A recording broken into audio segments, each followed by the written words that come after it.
No, thank you very much. Thank you very much for the questions. So we at the rate we are going, Chair, I think by the time we get to 2026, we are most likely going to have more councillors than some parties ward councillors than parties that contested elections in 2021. It's highly possible because there are lots of wards which we're still going to win. We want to stop this thing of losing wards. It's not a good thing. National organizer. Yeah, we must not go around losing wards.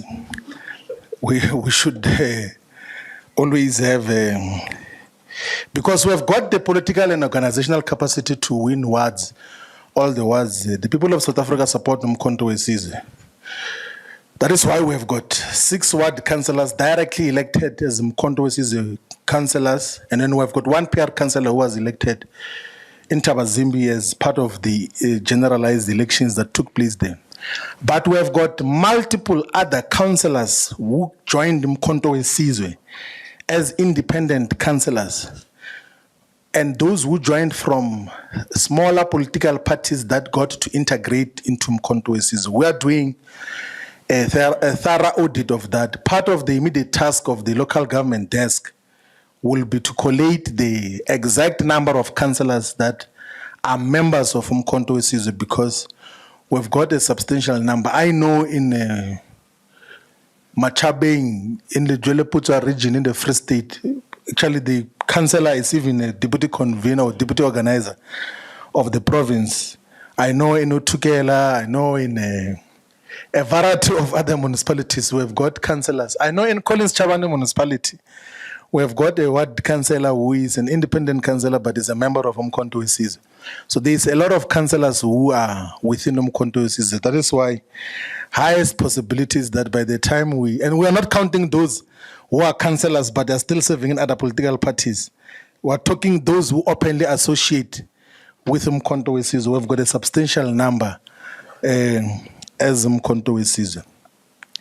Now, the manner in which the parliamentary list process operates, we explained it in the press conference that took place in the city centre in Marshalltown, that when you submit an original list of members of parliament, you are only allowed to supplement and amend it once in the first year of constituting the National Assembly.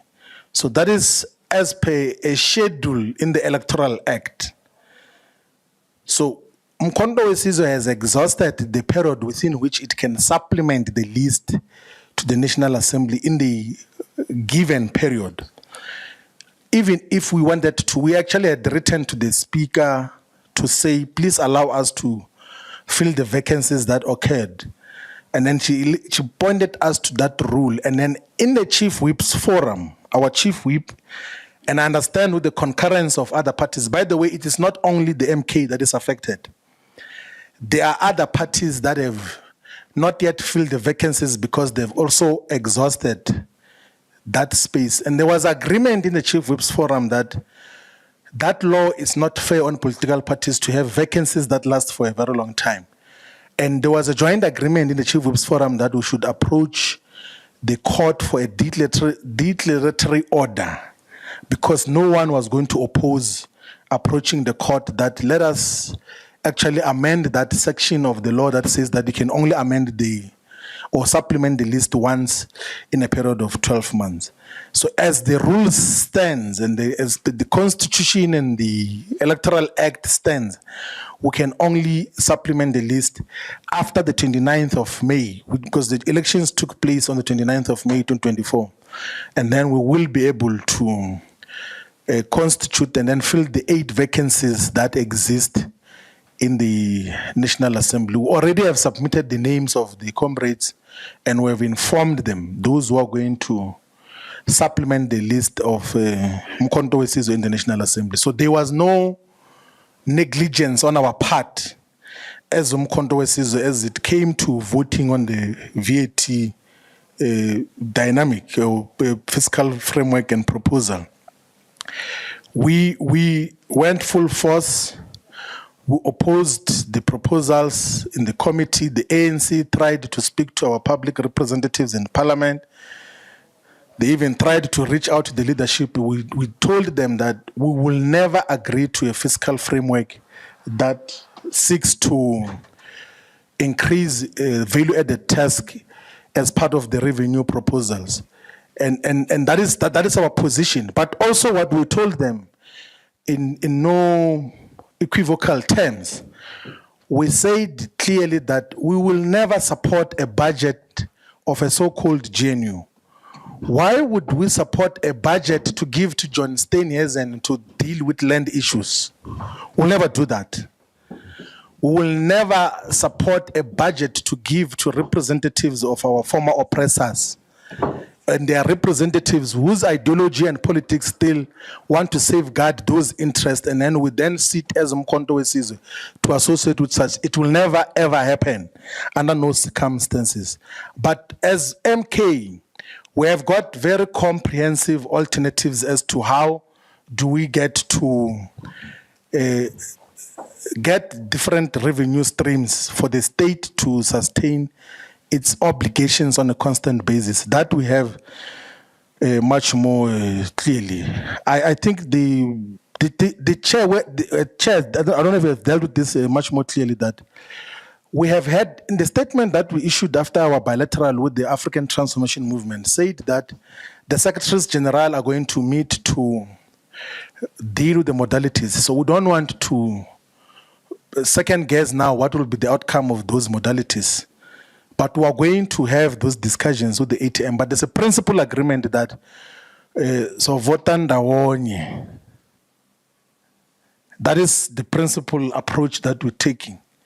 That moving forward, we're going to work together as Mkhonto weSizwe and the African Transformation Movement, so that we do not unnecessarily, because there's nothing that distinguishes ourselves as Indlu Emnyama. Now, the other question is, I think the National Chair has dealt with the question about how do you characterize the economic freedom fighters. I think that there was a mistaken characterization by the EFF. The one said MK is enemy number one. To realize it was a mistake characterization. It's not possible for, just by the nature of your constituencies and the people and the interests and the politics that you represent, no matter how subjectivity overwhelms you, there are certain characterizations that cannot be true. No matter how you think of certain individuals in terms of their politics and posture, you have to be able to distinguish as a revolutionary between opponents, between potential strategic allies, and enemy forces. Like, despite the fact, like, we know as Mkhonto weSizwe that the ANC is largely in the hands of enemy forces now in terms of its ideological disposition. That is why they've got no problem associating with the enemy forces and forming a government with them and giving them strategic departments of basic education, of land. But we despite the fact that we know that they are in bed with enemy forces, we didn't characterize the African National Congress as an enemy force. We said it's a contested opponent. And I would think that this is the characterization that should occur in all political parties and must happen at a much more matured political and ideological way, which is not guided by subjectivity and overwhelmed by personal dispositions and wrong view. Because if you allow that to overwhelm you, you will mischaracterize the juncture which we are in, and then you will therefore mischaracterize just what is to be done by common action of all the progressive forces.